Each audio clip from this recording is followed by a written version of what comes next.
Capítol 11. La Pobla en flames. Tirs, crims i amors malentesos. Durant el segle XVII. Primer acte. L'expulsió dels moriscs i els morisquets de la Pobla.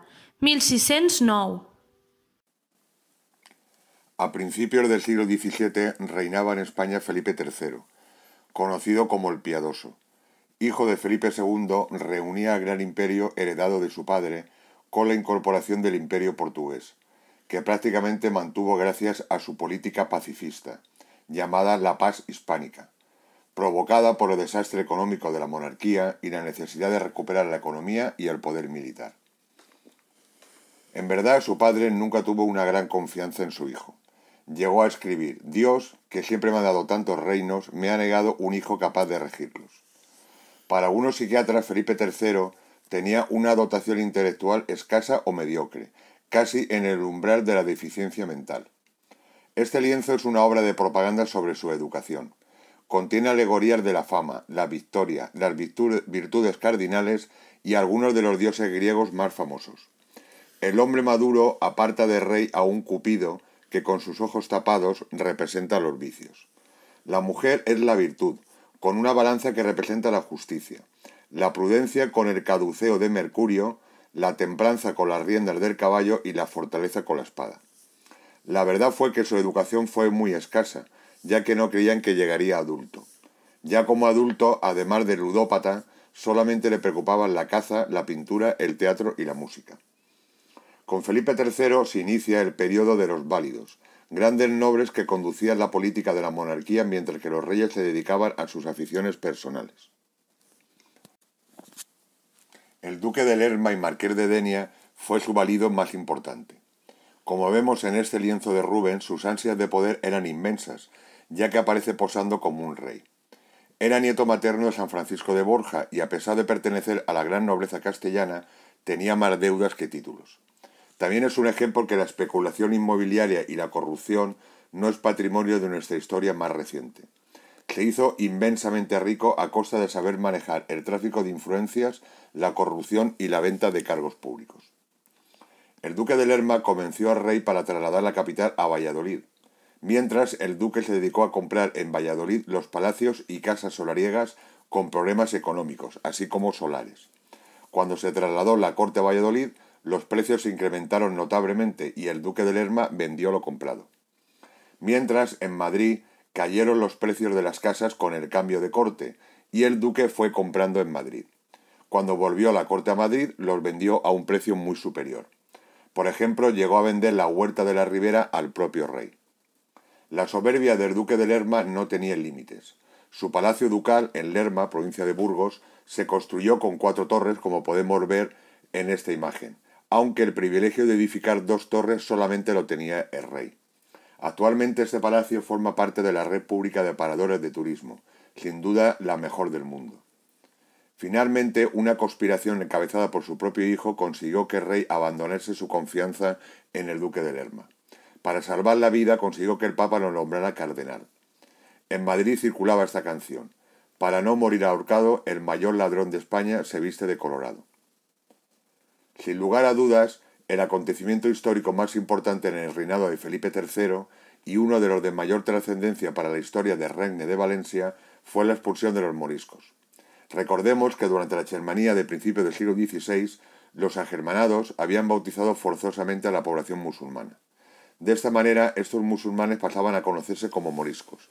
Oficialmente eran cristianos, pero mantenían mayoritariamente la fe islámica en sus propios domicilios. Los moriscos de la monarquía hispánica tenían una distribución muy desigual. En la corona de Castilla, sobre unos 6 millones alcanzaban unos 100.000, de manera muy dispersa por el territorio, como se puede apreciar en este mapa. Se concentraban en los reinos de la corona de Aragón, en los que suponían alrededor de un 20% de la población. Principalmente se centraban en el Regne de Valencia, en el que llegaron a representar un 33% de la población. Esto es casi un tercio de la población valenciana total. Sin lugar a dudas, era el reino con mayor población musulmana de la monarquía. Pero tampoco la población morisca se distribuía por igual en el Regne de Valencia. Como podemos observar en este mapa, eran prácticamente inexistentes en el norte de la actual provincia de Castelló, ya que fue el primer territorio conquistado por Jaume I y se procedió a la expulsión de la población musulmana. También eran casi ausentes de las ciudades, aunque todas tuvieran una pequeña morería, ya que la crisis del siglo XIII y las revueltas urbanas contra judíos y musulmanes los expulsaron también de las ciudades con términos agrícolas más ricos, por ejemplo Sagunt, Valencia, Alacant, Alzira, Sátiva, Albaida, Ontinyent, Alcoi. También el miedo que pudieran ayudar a las incursiones de los piratas berberiscos obligó a su alejamiento de la costa, excepto en la Safor y en la Marina. Así se explica que la población musulmana se fueran concentrando en las zonas de interior, alrededor de alquerías y rafals y en algunas zonas de regadío. Por lo tanto, la población morisca se trataba de una población rural y agrícola, aunque también destacaban como ganaderos, tejedores, comerciantes ambulantes y artesanos de alpargatas. Vivían en pequeños núcleos de población, especialmente en territorios de señores nobles protegidos por los propios señores, que incluso les permitían celebrar los ritos religiosos islámicos, ya que constituían su única mano de obra, además de ser una mano de obra muy barata y que soportaban pesados tributos nobiliarios. También existía una clase media y una clase alta entre los moriscos, pero sin posibilidad de ascenso social. En esta imagen podemos ver grabados de la época de vestimenta de los moriscos valencianos. El mundo morisco no era ni atrasado, ni pobre, ni totalmente homogéneo. Cuando convivían con las poblaciones cristianas, los problemas eran similares, y en cierta manera las diversiones. No significa que estuvieran masivamente entremezclados, pero sí que en los lugares de población mixta tenían una influencia mutua, en la lengua, en los vestidos, en la gastronomía, en las prácticas agrícolas. Las mujeres cristianas vestían a la morisca, es decir, se tapaban la cabeza. Se sentaban en la mula o en el asno a la morisca, o en el suelo separados de los hombres a la hora de comer. Los moriscos hablaban valenciano o castellano y algunos cristianos hablaban o entendían su árabe cuando lo habían conservado. La política de la corona de persecución a través de la Inquisición y la protección interesada de los señores nobiliarios terminaron por ayudar a consolidar una comunidad morisca más sólida y resistente a la aculturación y a la asimilación. En esta imagen podemos ver representaciones de moriscos valencianos de la época. La decisión de su expulsión fue ampliamente debatida, ya que la postura de una cristianización paulatina también disponía de sus defensores. Si la monarquía hispánica se representaba en Europa como la punta de lanza contra los enemigos del catolicismo, como los turcos o los protestantes, era un contrasentido mantener a una minoría musulmana en su propio territorio.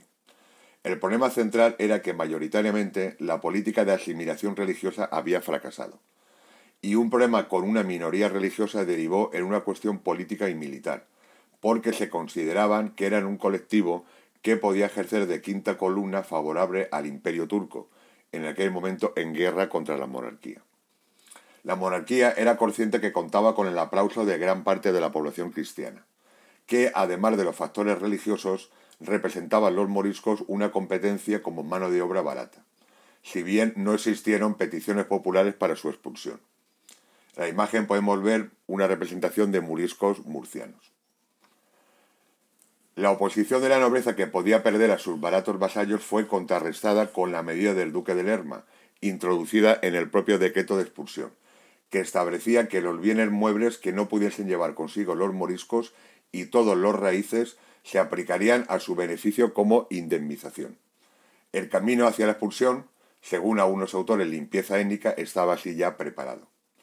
Posiblemente la gran pregunta es si la comunidad morisca, que seguía siendo musulmana, estaba condenada por el tiempo a asimilarse con la cristiana, siguiendo los parámetros mentales de la época, o a continuar existiendo como una minoría musulmana.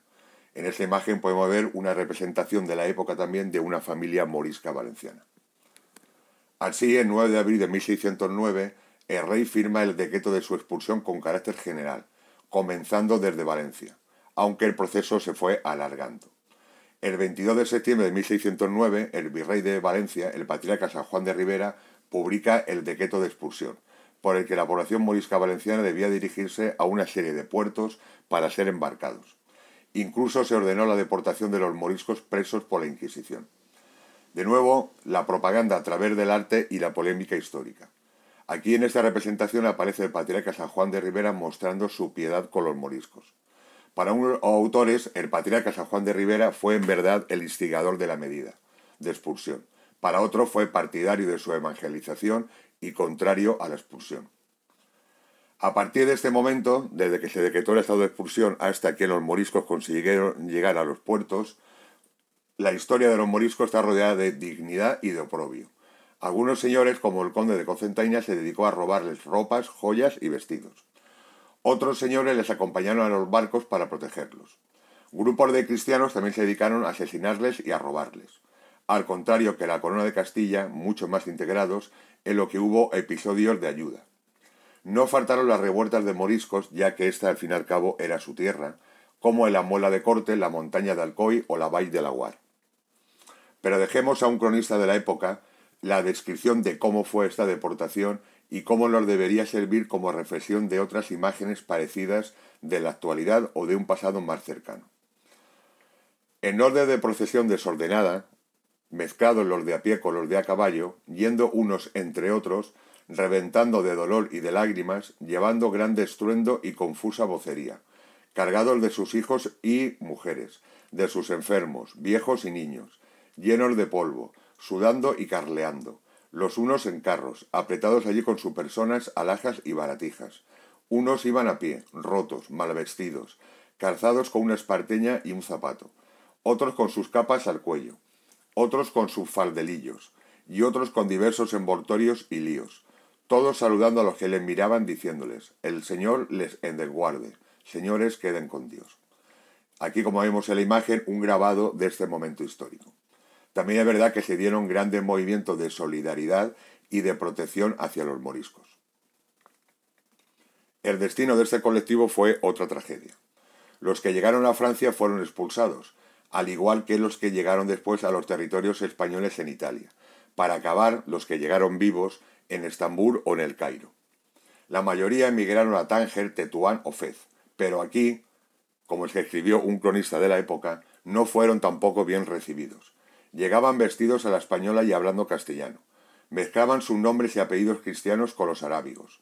Su fe musulmana les merecía tan escasa confianza que le llamaban los cristianos de Castilla. Y aunque esto fuera efecto de la malevolencia, sí es cierto que algunos moriscos se confesaron allí cristianos y sufrieron martirio. Se sabe que en las tierras de Tetuán apedrearon y mataron con otro género de martirios a algunos moriscos que no habían querido entrar en las mezquitas con los moros. Los moriscos españoles ayudaron al esplendor económico y cultural de Túnez. Todavía es hoy palpable la herencia morisca con apellidos como Conde, Méndez, Morisco y Palau, en la gastronomía con el azafrán y las confituras, o en la ciudad de Testur con las casas típicas con patios interiores, fuentes y jardines. Un caso excepcional es el de los moriscos extremeños de la población de Hornachos, un pueblo cohesionado entre cristianos y moriscos y bastante rico, que emigraron en el bloque a Salar Rabat, en Marruecos, donde establecieron una república autárquica. Una expedición militar al mando de un morisco español, Yudel Pachá, también conocido como Joder, una palabra que al parecer repetía constantemente, conquistó Tombuctú, la capital del Islam africano y patrimonio actualmente de la humanidad. Allí crearon la dinastía morisca de los Arma, por su grito de guerra de a las armas. Como herencia de esa presencia de moriscos, todavía perduran 500 términos de la lengua songaí en castellano medieval, y quedan apellidos como Guindo, León, Pare y García, brasones helárdicos en las fachadas de sus casas y reyes con nombres tan sonoros como Mansol Abderramán Diego, conocido como el Cordobés. Para la reina de Valencia, la expulsión morisca, además de factor demográfico y humano, tuvo un alcance que todavía se discute. Para algunos autores, algunos grandes señores y campesinos se beneficiaron, así como el pequeño labrador y artesano que perdieron sus principales competidores. Pero también salieron perjudicados todos los que habían invertido en préstamos, como nobles medianos y pequeños, rentistas, caballeros, eclesiásticos e instituciones. La corona subastó posesiones que provocaron una gran reestructuración de la propiedad de la tierra. Se concentró la mano en manos de rentistas y clases medias urbanas que las daban en la parcería o en arrendamiento. En la imagen, la expulsión de los moriscos por el Grau de Valencia. Una vez expulsados, se planteaba la necesidad imperiosa de buscar nuevos pobladores, especialmente por parte de los señores que habían perdido su mano de obra. Imaginemos en la zona de mayor densidad morisca que sus alquerías, rafales, molinos, acequias se encontraron de la noche a la mañana totalmente abandonados. Todavía perduran en algunos lugares los restos de su presencia, como vemos, restos de un abrevadero moriscos en la Vall de Laguar.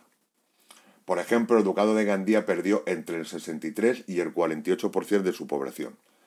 Se quedaron totalmente despoblados alquerías que ahora conocemos con el nombre de sus pueblos actuales: Piles, Potries, Rafelcofel, Beniflà, Beniarjó, Palmera, Miramar, Guardamar, Daimús, el Real de Gandía, Almiserà, Beniopa, Benipescar, Benirredrà, Seresa, Seraco, Benifaió de la Valldigna o Taverner de la Valldigna.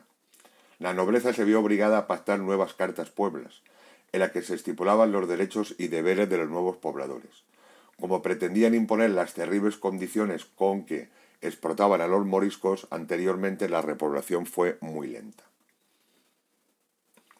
En gran parte, en zonas muy concretas, la repoblación se produjo a partir de movimientos de población internos al Regne de Valencia, de familias que buscaban, como siempre en los movimientos migratorios, simplemente un futuro: tierra, casa, trabajo y pan. En las zonas más fértiles, con cristianos de profesiones en crisis como zapateros o tejedores. Por ello, las aldeas de montaña quedaron totalmente desiertas, sobre todo en el interior. De hecho, todavía en 1638 de 405 lugares de moriscos solamente se habían repoblado unos 205. Menos del 10% de la repoblación llegó de fuera del Regne de Valencia, en concreto la Marina Alta y zonas de la Safor. Baltasar Borja, hermano del duque de Gandía, obispo y virrey de Mallorca, facilitó la llegada a la Marina de Safor de mallorquines.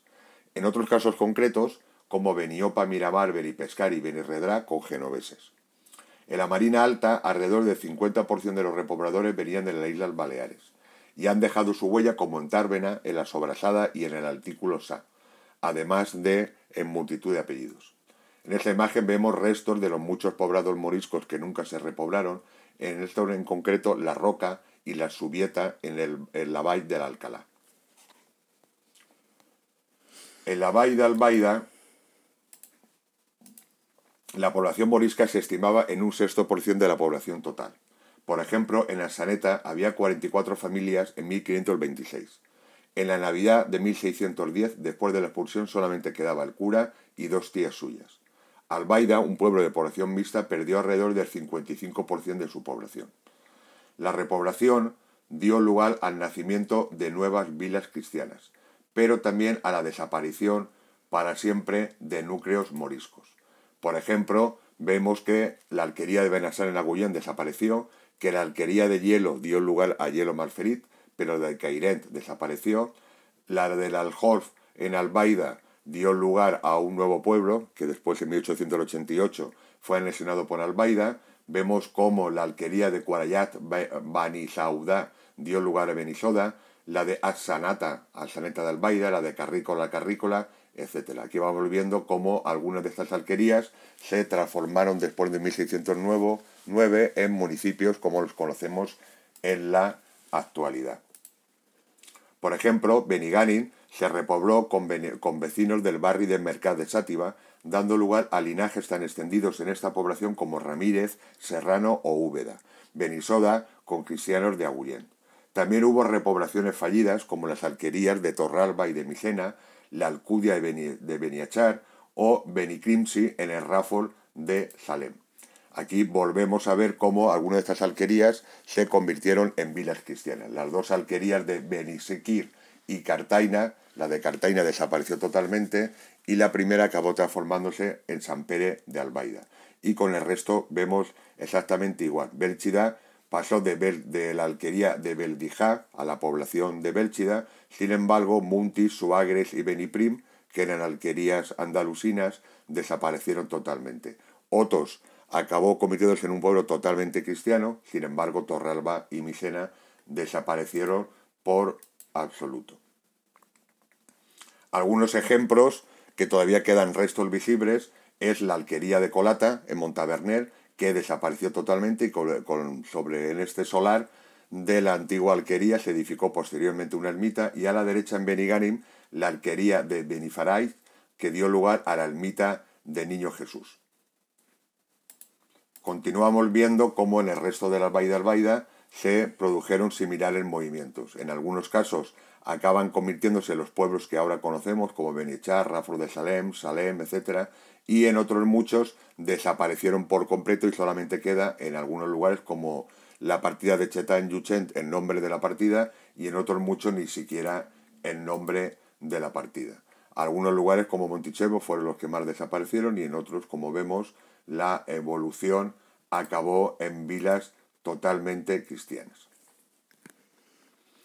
La población morisca no fue deportada en su integridad. Una minoría se quedó legalmente por intereses administrativos, porque pudieron demostrar que era verdaderamente cristiano, fuera o no cierto, o por ser esclavos. Otros consiguieron camuflarse entre la población gitana nómada o ejercieron trabajos de amplia movilidad como arrieros o vendedores ambulantes. Otros volvieron del norte de África declarando oficialmente que querían convertirse verdaderamente en cristianos. Se debe tener en cuenta que era prácticamente imposible distinguir a un cristiano o a un morisco, ya que no existían habitualmente ningún tipo de diferencia étnica. El grupo morisco que se ha conseguido estudiar con mayor amplitud en cuanto a su permanencia son los morisquets. El decreto de expulsión permitía que los moriscos pudieran dejar sus hijos de entre 0 y 5 años, aunque las investigaciones históricas parecen señalar que en una mayoría se quedaron más bien los niños entre 8 y 14 años, y que se quedaron de manera forzada alrededor de un 70%, principalmente como mano de obra en el trabajo doméstico o en tareas agrícolas.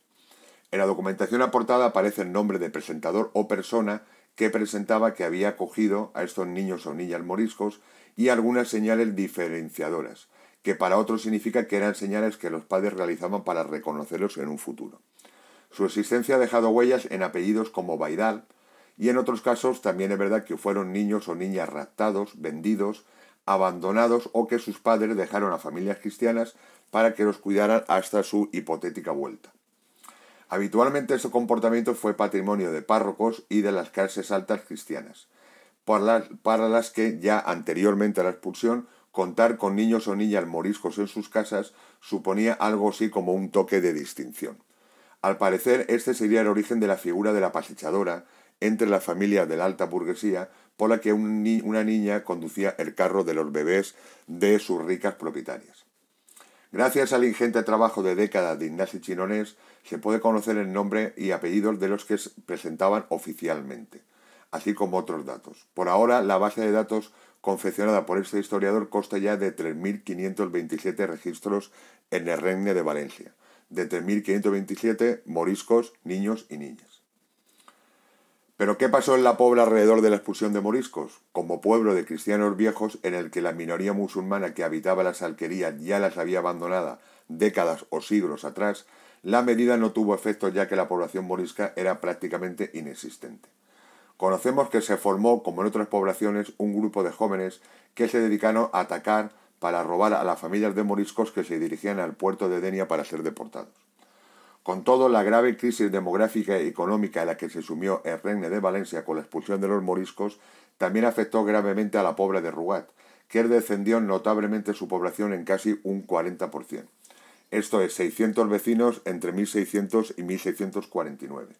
Un auténtico desastre que se puede atribuir a que la expulsión de los moriscos y el despoblamiento de sus antiguas alquerías y rafales por todo el Baida al-Baida provocó que jóvenes con escasas propiedades agrícolas o con ninguna acudieran a la convocatoria, en este caso del duque de Gandía, para repoblar los lugares despoblados que estaban ocasionando la ruina definitiva del ducado. De hecho, esta migración ayudó a dispersar apellidos poblatáns por la comarca. Por ejemplo, linajes tan arraigados en la Pobla desde su fundación en el siglo XV como Montpó, Navarro, Hortolá, Cucó, Cháfer o Sebastiá descendieron notablemente su número. Otros, tan reconocibles como Olivares, emigraron a Otos, al igual que los Ors. Otros, como los Cháfer, a Salem o a Rafort de Salem. En la imagen, uno de los relojes de sol de la siempre recomendable ruta de Reloncher de Otos, el pobre del meu amic Manolo, del cronista e historiador Dani Alfonso y de un gran lletraferit como es Joan Olivares. Como en tantos otros pueblos, en la cristiana Pobla de Rugat también se adoptaron niños y niñas, morisquets y morisquetes. Habitualmente la adopción era por parte de familias de propietarios, caballeros, notarios, etc. Normalmente trabajaban en sus casas y recibían posteriormente su dote cuando se casaban. Y en esta diapositiva son los nombres de las personas que adoptaron moriscos y moriscas, en algunos casos, como vemos, con una señal identificativa, y que se quedaron en la Pobla y contribuyeron al crecimiento demográfico en las décadas posteriores. A partir de 1609, con la expulsión de los moriscos y la acción de la Inquisición contra cualquier atisbo de heterodoxia religiosa o de introducción de ideas luteranas, la diversidad cultural de la Edad Media en España desapareció por completo. La deportación morisca fue el colofón de una política forzada de unificación religiosa cultural emprendida por los reyes católicos en 1492 con la expulsión de la población judía que no quiso convertirse al cristianismo. Una política en verdad generalizada en la Europa de aquellos siglos. Se calcula que la monarquía en 1492 contaba en aquellos momentos con unos 200.000 judíos, de los que finalmente fueron obligados a exiliarse entre 20.000 o 50.000. Se dispersaron, como vemos en este mapa, en un primer momento por el Mediterráneo cristiano y musulmán, aunque en la actualidad sus descendientes, la gran mayoría, viven en el Estado de Israel. A los judíos deportados por los reyes católicos se les conoce con el término de judíos sefarditas, por el nombre de Sefarad con el que se referían a la península ibérica. Todavía en la actualidad hablan el judeo-castellano o ladino entre 50.000 y 200.000 personas por todo el mundo. Un idioma que es, como se ha considerado, una fotografía antigua del castellano medieval. Aquí vemos una inscripción escrita en ladino que recuerda a los judíos sefarditas asesinados en estos campos nazis. En el año 2015 las Cortes españolas reconocieron la nacionalidad española para todos aquellos que puedan demostrar que descienden de estos judíos deportados forzosamente en el año 1492. Cuando vuelva la normalidad sanitaria vital y se recupere la economía, sería deseable una similar medida con los descendientes de la población morisca como equiparación histórica.